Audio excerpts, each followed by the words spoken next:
अस्सलाम वालेकुम व्यूअर्स, औज़ु बिल्लाहि मिनश शैतानिर रजीम, बिस्मिल्लाहिर रहमानिर रहीम। अल्लाहुम्मा सल्लि अला मुहम्मदिन व अला आलि मुहम्मद कमा सल्लैता अला इब्राहीम व अला आलि इब्राहीम इन्नका हमीदुम मजीद। अल्लाहुम्मा बारिक अला मुहम्मदिन व अला आलि मुहम्मद कमा बारकता अला इब्राहीम व अला आलि इब्राहीम इन्नका हमीदुम मजीद। औज़ु बिल्लाहि मिनश शैतानिर रजीम, बिस्मिल्लाहिर रहमानिर रहीम। रूह, स्पिरिट, आत्मा के सिलसिले की ये दूसरी वीडियो बना रहा हूँ।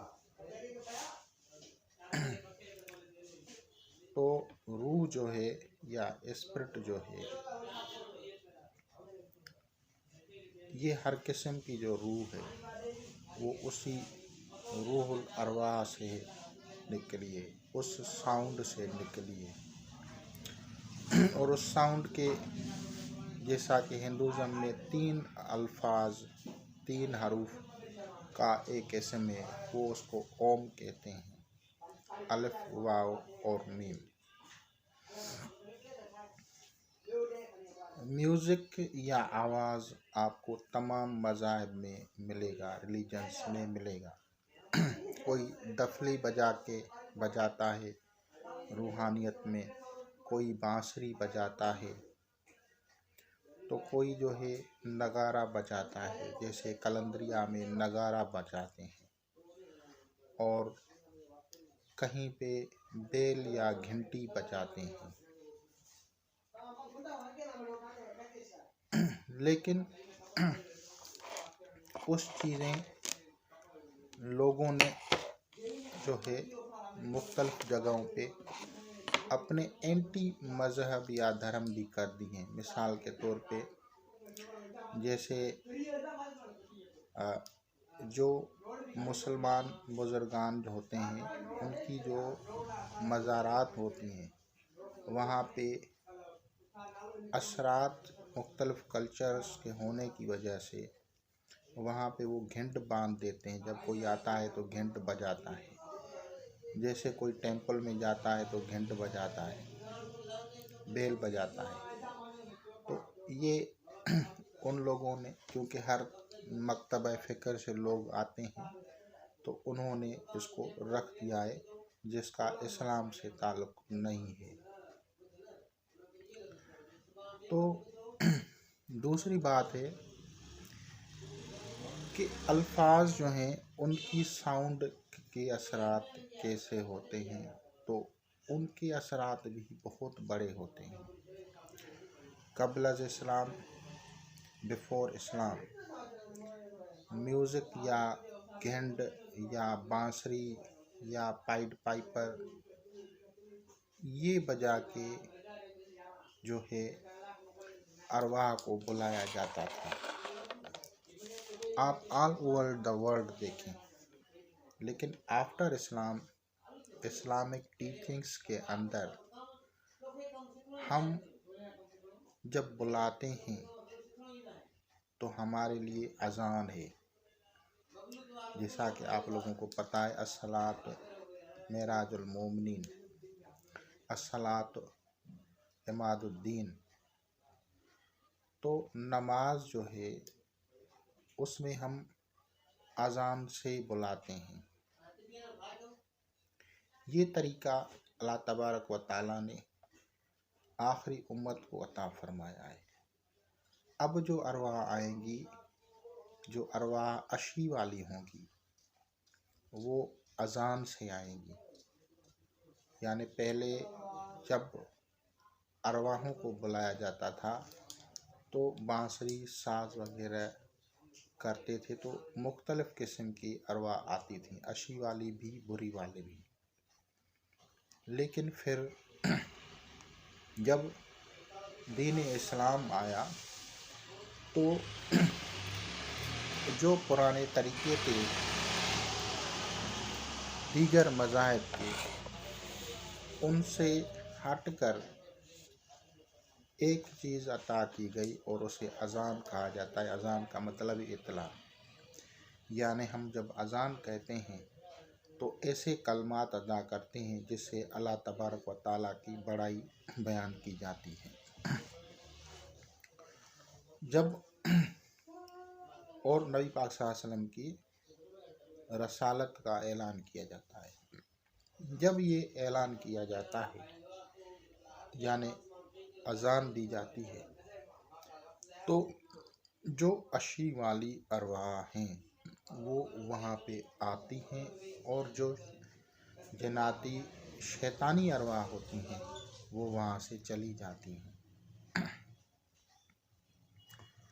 तो एक तो आपको ये फार्मूला मिल गया कि अरवाह को कैसे बुलाया जाए। तो बुलाया बांसुरी से भी जा सकता है, बुलाया किसी और म्यूज़िक से के साथ भी जा सकता है, लेकिन हमें हुक्म क्या है इस्लाम के मुताबिक कि आप अजान कहें। अब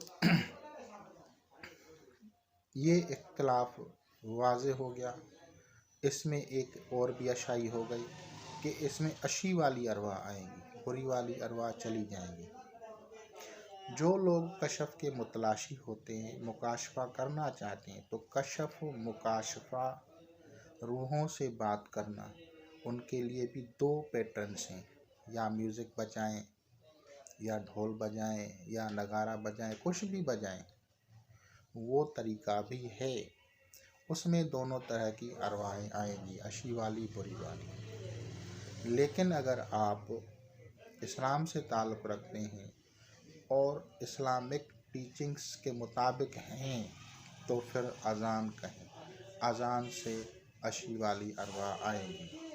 आप किसी भी सुनसान जगह पे हों, आप अजान कहें तो आपकी अशी वाली अरवाह जो हैं मदद करने आएंगी। आप किसी भी मुसीबत में हों, आप अजान कहें, आपकी मुसीबत हटा दी जाएगी। यहाँ तक कि आपके दिल के ऊपर दबाव हो, प्रेशर हो, अजान कहें, आपकी तकलीफ हटा दी जाएगी। ऐसा मैं सिर्फ नहीं कह रहा, अहादीस में इसकी फजीलत है। अब आते हैं अजान एक ऐसी नेमत है जिससे शयातीन भाग जाते हैं, अशी वाली अरवाह आती हैं। जब भी कभी आप किसी बयाबान, पहाड़ों, सुनसान जगह पे हों, बेयारो मददगार हों, सिर्फ वहाँ पे अजान कहें और फिर इसके साथ अहादीस में आता है सिर्फ ये कहें अईनूनी या अबादल्लाह, यानी ए अल्लाह के बंदो मेरी मदद करो। दुनिया का कोई ज़मीन का ऐसा हिस्सा नहीं है जहाँ पे अम्बिया अलैहिस्सलाम ना आए हों, जहाँ पे अल्लाह के वली ना आए हों, या वो इलाका किसी अब्दाल के तसर्रुफ में न हो। जब आप अजान कहते हैं तो उस एरिए के अब्दाल को आर्डर हो जाता है, तवज्जो हो जाती है कि इसकी तरफ जाके इसकी मदद करो। और जब आप अईनूनी आबाद अल्लाह कहते हैं कि अल्लाह के बंदों मेरी मदद करो, तो जो भी अल्लाह के बंदे होंगे, चाहे वो इंसान हो, जिन हो, चाहे वो इस दुनिया में ज़ाहिरन हो या ना हो, यानी अरवाही सूरत में हो, तो भी वो मुतवज्जह होंगे और आपकी मदद करेंगे। लेकिन आपको ऐसा महसूस होगा कि वो इस इलाके का रहने वाला है और आपको रास्ता दिखाएगा, आपकी मदद करेगा। तो अजान की फजीलत आप लोगों के लिए ये है। अब जब आप कभी भी कहीं मुसीबत या परेशानी में हो तो 2 रकात नफल इसाले सवाब करें। तमाम अरवाह नबी पाक सल्लल्लाहु अलैहि वसल्लम की रूह को, ऐम्मा कराम को, मासूमीन को अजान कहें और उसके साथ जो है आपको ये अल्फाज दोहराने हैं अईनूनी या अबादल्लाह। तो आपको पता चल गया कि अजान की बरक़ात और फ़ज़ाइल क्या हैं, वो गैबी निज़ाम, गैबी मखलूक़ात आपकी मदद के लिए मुतवज्जह होंगी। अज़ान की दूसरी फ़ज़ीलत। अब मुकाशफ़ा या कशफ़ के जितने भी अमाल होते हैं, बहुत सारे लोग कशफ़ के अमाल करते हैं और उनको रांग जो कशफ़ होता है यानी गलत उनको जो होता है, उसमें एक वजह ये भी होती है कि वो उनके तरीक़े में अज़ान नहीं होती। इस वजह से कशफ़ुल क़ुबूर के जो असल अमाल हैं उसमें ये हुक्म है कि जिस मज़ार पे आप जाएं उसके चारों कोनों पे अज़ान कहें। अज़ान कहने का मकसद ये होता है कि अगर वहाँ पे कोई भी जिन्नात, शयातीन या दीगर मखलूक़ात हो तो वहाँ से चली जाए। और फिर जब आप वो अमल, वो आयत, वो इस्म आज़म पढ़ते हैं तो वो ख़ास जो बुज़ुर्ग होता है वो आपकी तरफ मुतवज्जह होता है और उसका कशफ़ या मुशाहिदा आप लोगों को होता है। तो इसकी अज़ान की बरक़ात आपके कशफ़ को भी प्यूरीफाई करती है। देखें, जैसे हम चावल को छानते हैं तो उसमें एक साबित चावल होता है, एक टोटा होता है, एक उससे भी बिल्कुल बारीक सा होता है। इसी तरह अरवा जो हैं उसमें मुख्तलिफ़ किस्म की हैं। एक कंप्लीट अरवा हैं, इंसानी सूरत है, इंसानों की जो अरवा हैं, फ़रिश्तों की अरवा हैं, जिन्नात हैं उनकी अरवा हैं, दूसरे किस्म की अरवा हैं। तो हर किस्म की अरवाहें आपके इस निज़ाम में घूमती फिरती हैं। आपसे कौन सी अरवा टच कर जाए, हो सकता है अच्छी वाली टच कर जाए, हो सकता है बुरी वाली टच कर जाए। तो इस वजह से अज़ान दी जाती है मुकाशवा में। और आज भी आपको पुराने दौर के जो लोग हैं वो जब जिन निकालते हैं, जिनके खुद ऊपर जिन्नात मुसल्लत होते हैं, तो वो क्या करते हैं, वो साज़ बजाते हैं। जब वो साज़ बजाते हैं तो एक म्यूज़िक होती है जिसको जिन्नात जिसके ऊपर खींचे चले आते हैं, तो उस बंदे के ऊपर भी जिन्न आ जाता है और जो सुनने वाला होता है उसके ऊपर भी जिन्न आ जाता है। और फिर वो लोग एक दूसरे से दो पैमा करके चला जाते हैं और फिर लोगों से पैसे भी वसूल करते हैं। तो ये एक सिर्फ म्यूज़िक का कमाल है। तो मैंने कहा था कि इस्लाम से कबल जो तरीक़ेकार थे अरवाह से गुफ्तगू करने का, उनमें ये है कि वो म्यूज़िक बजाते थे। अब जो इस्लाम का तरीक़ा है या लेटेस्ट जो तरीक़ा है उसमें है कि अज़ान कहो। उसके बाद जब आप मुराक़बा करेंगे, ध्यान करेंगे, इस्म आज़म पढ़ेंगे तो जो मुशाहिदा होगा वो प्यूरीफाइड मुशाहिदा और सही मुशाहिदा होता है। ये फ़र्क है आम कशफ़ में और सही कशफ़ में। इस्म आज़म के जिस तरह से कमालात होते हैं, जिस तरह से असरात होते हैं, अरवाह उसी किस्म की उनकी तरफ आती हैं।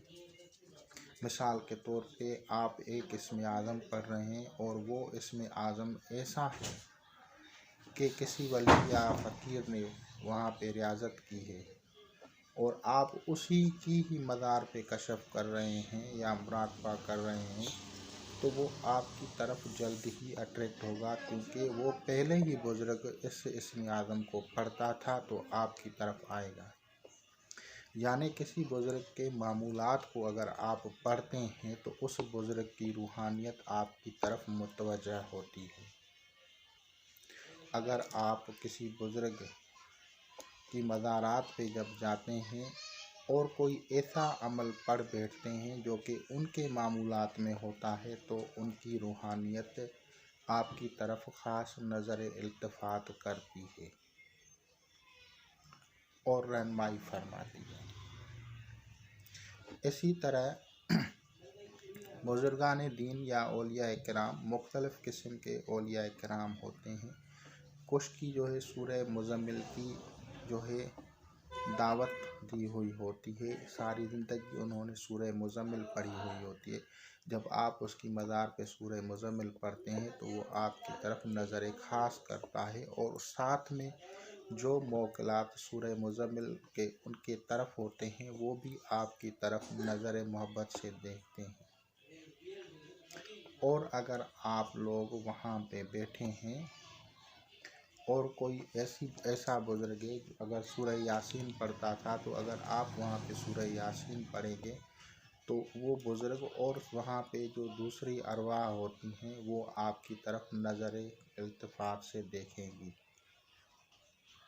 और इसी तरह कोई ऐसा बुज़ुर्ग जो सूरह इखलास पढ़ता था ज़्यादा तादाद में, अगर आपने वहाँ पे सूरह इखलास पढ़ा तो वो आपकी तरफ नज़र इल्तिफ़ात करेगा। गर्ज़ ये कि जिस तरह का जिसकी मामूलात में होती हैं, अगर बिल-इत्तिफ़ाक़ आपने वही इसमें आज़म, वही आयत करीमा, वही सूरह मुबारका वहाँ पे पढ़ी तो आपकी तरफ ख़ास इल्तिफ़ात होगी और वो बुज़ुर्ग आपको फैज़ याब करना शुरू कर देगा। तो आज के लिए इतना ही काफ़ी है। इंशाअल्लाह ताला अज़ीज़ आप लोग इससे इस्तिफ़ादा करेंगे। खुदा हाफ़िज़।